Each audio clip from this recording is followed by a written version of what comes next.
Shalom, que Dieu vous bénisse. Je suis le prophète des nations, le prophète Anne-Josaphat, et nous sommes à notre grande émission Allô Prophète.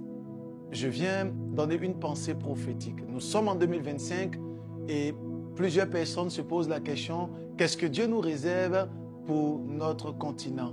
Plusieurs personnes se demandent qu'est-ce que Dieu dit sur l'Europe, sur l'Amérique, sur l'Asie et même sur l'Afrique. J'aimerais donner une pensée de l'Éternel sur ce grand continent qu'on appelle le continent africain.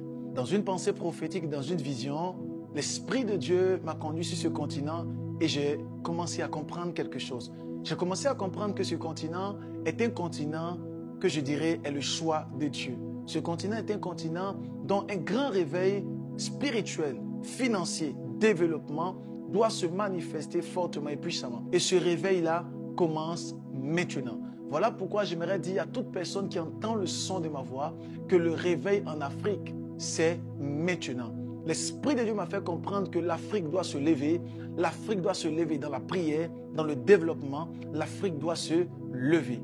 Il y a un ange et une grâce exceptionnelle qui se déploient sur ce continent africain afin que des signes, des miracles, des prodiges se manifestent sur le continent africain.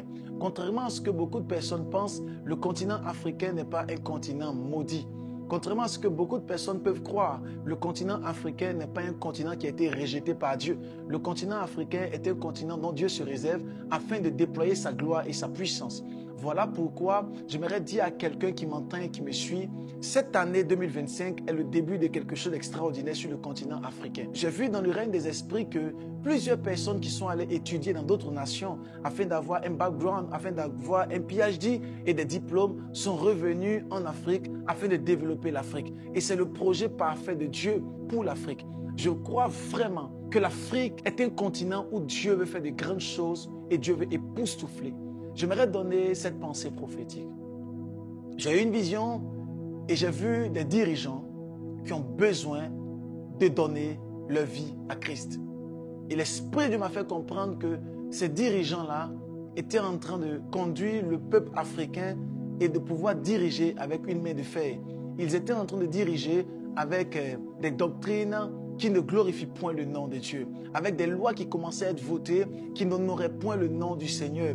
Et l'Esprit me faisait comprendre clairement que nous devons prier et intercéder pour le continent africain. Le continent africain va subir beaucoup de traumatismes ou encore beaucoup de chocs.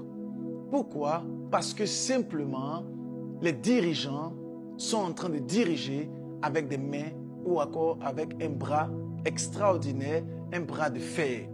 L'Esprit de Dieu aimerait que nous puissions nous tenir à la brèche, intercéder pour nos dirigeants, mais aussi intercéder pour ce grand réveil et ce grand développement qui est sur le point de se manifester sur toute l'Afrique. 2025 est une année de bénédiction de grâce. 2025 est une année de faveur, de grâce, de puissance, d'autorité, de gloire. 2025, l'Éternel va se déployer sur le continent africain. Et pas seulement en 2025, les 5 dernières années, jusqu'à 2030, l'Éternel veut déployer sa gloire et sa faveur. Les seules entités spirituelles ou encore les seules personnes qui peuvent empêcher ces choses sont nos dirigeants. Voilà pourquoi j'aimerais vraiment que tu puisses prier. Voilà pourquoi j'aimerais vraiment que tu puisses intercéder en faveur de nos dirigeants, afin qu'ils puissent mettre en œuvre, mettre en place des stratégies, des systèmes qui nous permettront à la gloire de l'Éternel de se déployer. Que Dieu vous bénisse, que sa grâce demeure sur vous. Et nous croyons vraiment que l'Afrique est remplie de grâce et de puissance au nom de Jésus. Amen.